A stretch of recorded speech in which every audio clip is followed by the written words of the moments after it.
Hey everyone, today I've got a story about cigarettes and eggs.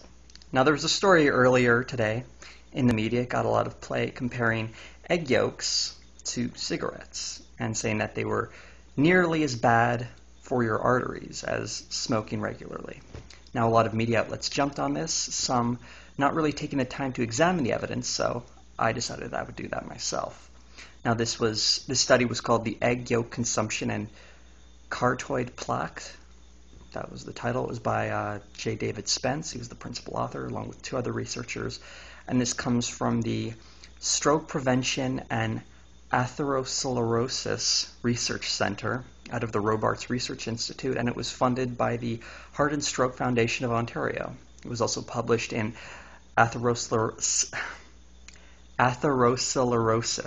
which is a peer-reviewed journal.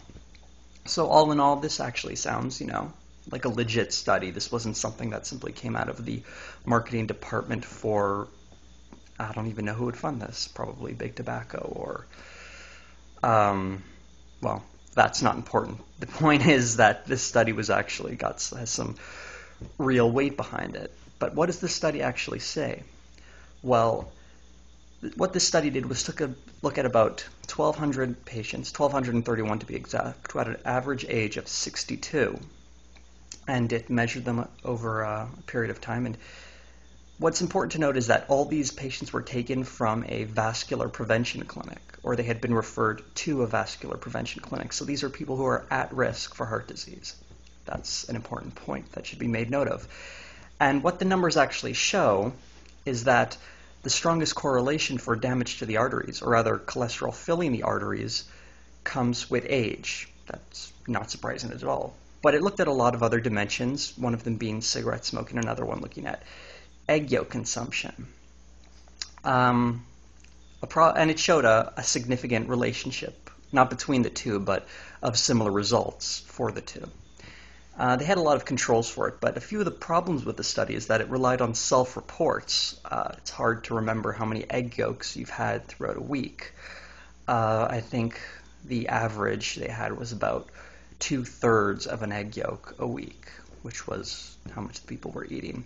Another thing they didn't specifically check for were things like alcohol, exercise, and other activities such as these, which might have had an influence on whether or not they developed cholesterol in their arteries. Now, all that should put a huge asterisk already behind the notion that eggs are as bad for you as cigarettes, or egg yolks are nearly as bad for you as cigarettes.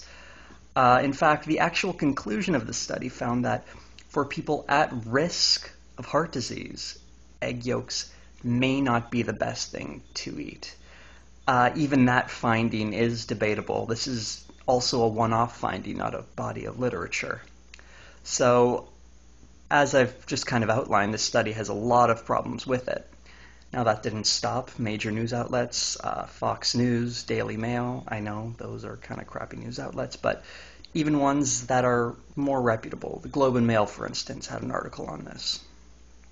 And it's an example of the media taking a scientific finding, blowing it out of proportion, and scaring people about eggs. I mean, eggs aren't scary. But of course, if you eat too many eggs, they could be bad for you. But that's true of anything. Too much water can be bad for you. I've touched on this before. So really, the message to take from this is to eat in moderation and not be afraid of eggs. Thanks for watching.